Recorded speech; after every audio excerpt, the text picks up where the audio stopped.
If you've ever said to yourself, I'm going to back this horse again because it won for me last time, or it lost for me last time, so it has to win for me this time. It's awesome that you remember the horses that you've previously bet, but just not make a quick decision off that factor alone. This is where I see so many people lose bets that easily could have been avoided. So in this video, I have a really good real life example for you from one of tomorrow's races. I'm going to show you exactly what you want to check before you just put a bet on the horse that you backed last time. Currently, we're in week 4 of 2026 and are at 32.1 units profit for members. That's towards the 100 unit member guarantee for the year, but obviously we're going to go way over that and way beyond it. We ended 2025 on 353 units profit, which is $17,650 profit for $50 bettors. I want to quickly review last week's racing rundown. So it was at Murray Bridge, race number 2. And what we focused on last week, the right track for the right horse. The horse that I highlighted was Angel Talk, who was coming off a run at Gawler where it ran well without winning and was getting back to Murray Bridge, where all its best career performances have come at. And so Angel Talk ended up finishing 3rd in this race. It was very small margins. The first 3 home basically hit the line together. Angel Talk in the navy with the white hat ends up positioning outside lead, and I feel like this is potentially what ended up costing it the race. If you notice, the horse that won, Fast Bubbles, who does have a good record at this track as well, so it fit that same criteria. My reasoning for being against Fast Bubbles here was just being first up, as previously in its career it's been a horse that's gotten better as it's gotten further into its preparation, but Fast Bubbles sat last in the run. Princess Q, who ran that close second, had the box seat with that bit of cover, whereas Angel Talk outside the lead here, which it travels into the race pretty nicely here as they straighten up.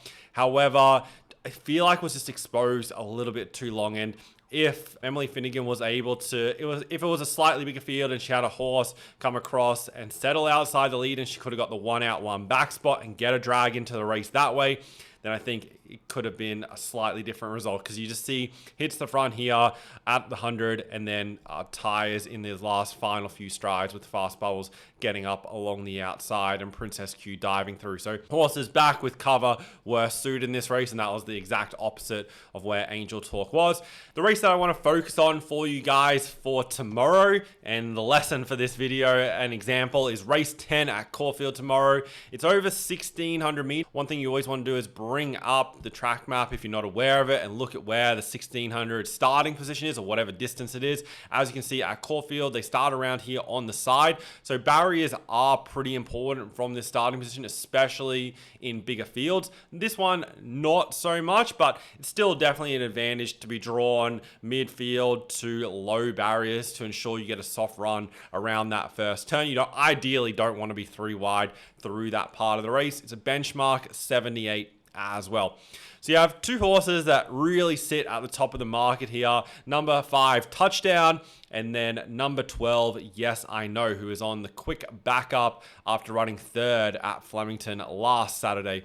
Both these horses have consistently gone around as favorite or well in the market. So I wanted to use this race because it's one that I'm sure a lot of you watching this have you've either backed one or both of these horses in previous races. And Touchdown has won 3 in a row. So a lot of people who've backed Touchdown are going to instantly be drawn to Touchdown. Then for similar but slightly different reasons, Yes I Know hasn't won any runs this preparation, but people will back that horse and maybe looking at it here, well, at least it's $3.30. I can get my money back if it wins this race. So first thing I want you to do is just forget horses that you've backed previously and treat this race as completely unique and on its own merits. The really important thing that you want to do here is go back through and look at their runs. I'm going to focus on Touchdown and Yes I Know. Going through the rest of the field, there's very minimal competition to either of those 2 horses throughout this field. The only other 2 horses that I think are very minimal chances is the 4 Sunsets, and it's more so I feel like it's just better than a $41 shot, but not that much more. I wouldn't have it under $25 from that perspective. And then Aha, who is getting deep into the preparation, 6th up. I guess Jamie Mellum on board, who has previously won on this horse, did win 3 back when it kind of fell in by a small margin at Cranbourne back in December, but I think is under the odds at $5. Coming back to Touchdown, it's had 5 runs so far. This preparation has had 2 freshen ups, about a 5-week freshen up in October to November last year, and then is 5 weeks coming into this race, but has won its last 3, all at the Caulfield Heath track. Now, the Caulfield Heath track is the inner circuit at Caulfield, and now they're racing on the main track tomorrow. So it's never run around the main Caulfield circuit, but at least it does have the form on the inner track. Last start over the 1800, Jackson Radley was on board and beat Trapalander by 2.2 lengths. Now, I want you to remember Trapalander here. Then if we go back to the run prior, Touchdown beat Fear Not by 0.75 lengths when it was carrying half a kilo more. And then the run prior over the 1600, you can see Fear Not back in 3rd place there at 3.35 length margin.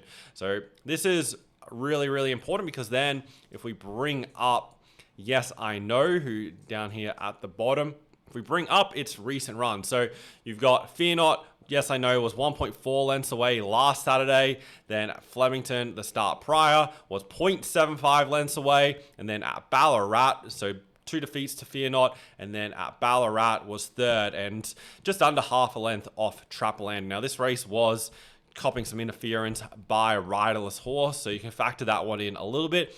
So the important thing to note here, just straight away looking at their recent form, is we've got Touchdown, who has beaten Trapalander when carrying a kilo less, which was the same weight differential between the two when Yes I Know was beaten by Trapalander by that half a length.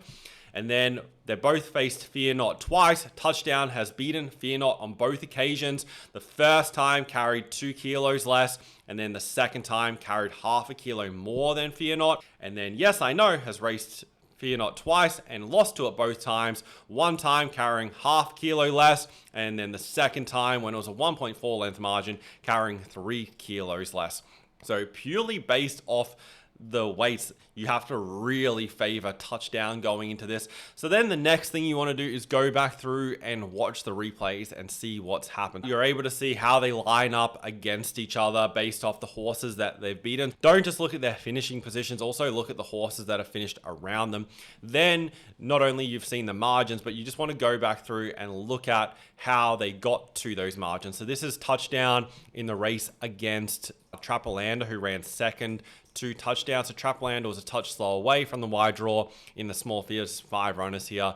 Touchdown from the inside gate parks up along the fence in behind the speed. So if we skip through to they get towards the home corner here, you'll notice as they come around this home corner, Jackson Radley is held up here on Touchdown on the fence and does start to kind of push Trapalander out a bit. So obviously is traveling a lot better than Trapalander, firstly, to be able to do that.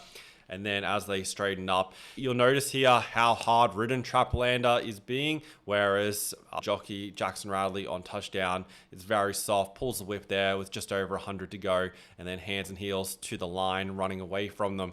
So very dominant win. And then just quickly highlight the 2 performances against Fear Not. This one that's playing right now is the race that Touchdown was carrying half a kilo more than Fear Not. Now they make their runs together. Touchdown in the black hat, Fear Not in the pink hat.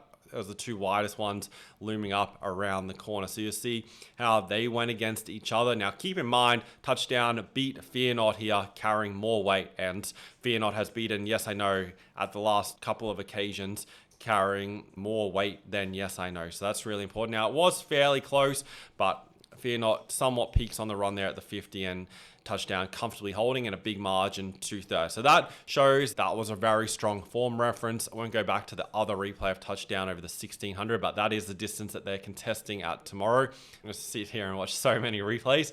The Flemington replay. So this is from last Saturday. Yes I Know was favourite in this race, had Jamie Mott on that day, had a low draw barrier number 2. Jump well, and Fear Not in the pink and black here from the wide draw comes across, but ends up settling in the back of the field. Let's get through this a little bit further. So you'll see, Yes I Know, it's a bit zoomed out, but Yes I Know is 4th in the run here on the fence, getting a perfect run, and Fear Not 3 wide around here, which around this trip at Flemington is definitely a tricky spot to be with the wide sweeping turn. So based off where they're settling in the run, you would expect Yes I Know to comfortably win this race with the run that it got and the extra ground that Fear Not is having to cover. As you see, Fear Not in the pink and black there, out well and truly off the track. Yes I Know looms up here at the 400. As they straighten up, it does really look like Yes I Know is going to pull away and win this race, but just there's no acceleration there. Wants to lay out badly. You see the bump there with the horse on the outside, and the further they go, the more Fear Not just keeps on rolling and ends up putting them away in this final stride with a big dive late, and beats home Yes I Know by just over a length there. So that was the last run, and then also a small margin here. Yes I Know and Fear Not coming together here, and Fear Not running home over the top for a fairly comfortable win as well. And then the 1600 meter run for Yes I Know was the one with the riderless horse. Trapolander here in the blue silks, the one that was, I guess, slightly more interfered with, and was still able to beat home Yes I Know by a small margin with Six Sunrise there on the inside, who won the race. So that's their recent replays. Then obviously the other things you want to factor in here are the barriers the runs are going to get and their weights going into this race. Now, Touchdown does have to carry 6 kilos more, so that evens them out a little bit, but I do feel Touchdown is well and truly the stronger of the two of the runs that we've seen previously. So hopefully this gives you a good indication of how you can line up horses from their previous runs and not only look at their finishing positions, but also the form around them. Trapolander goes around as a favorite at Randwick tomorrow. The bookies are trusting that form there through Touchdown as well, and Yes I Know, so that also helps these two tend to stand out in this race. And the really important thing, just talking big picture now with horse racing, is that you not only want to have your process for researching races, and that's the purpose of these videos that I'm putting out each week, is to give you a new thing or something extra to look for each week when you're analyzing, to make sure the horses that you're backing are the strongest possible selections and the places where you should be allocating your money. And obviously, if you want me to do the research for you and just follow the bets, you can do that through the racing show. Plus, you get videos like this where I share why I'm backing every single one of those horses. So you're getting the best of both worlds and saving yourselves a lot of time. On the investor.bet website, I have the results of every single individual horse and race that I've bet on, all the way back to when I started the racing show for members in October 2021. Years ago, there's getting close to 7,000 bets in there now that you can go and scroll through and see bet by bet exactly how we got to over 1,800 units profit. So if you want to save the time, have somebody do the research for you and get the results that members have been getting, definitely check it out. Really appreciate you guys watching this video. Hopefully you're getting lots from these. Also, if you're betting on the NRL this year or AFL, definitely make sure you're subscribed to the channel, because there's going to be lots of preview videos coming for both of those sports as we get closer to the season. Have a great weekend, guys, and I'll see you in the next video.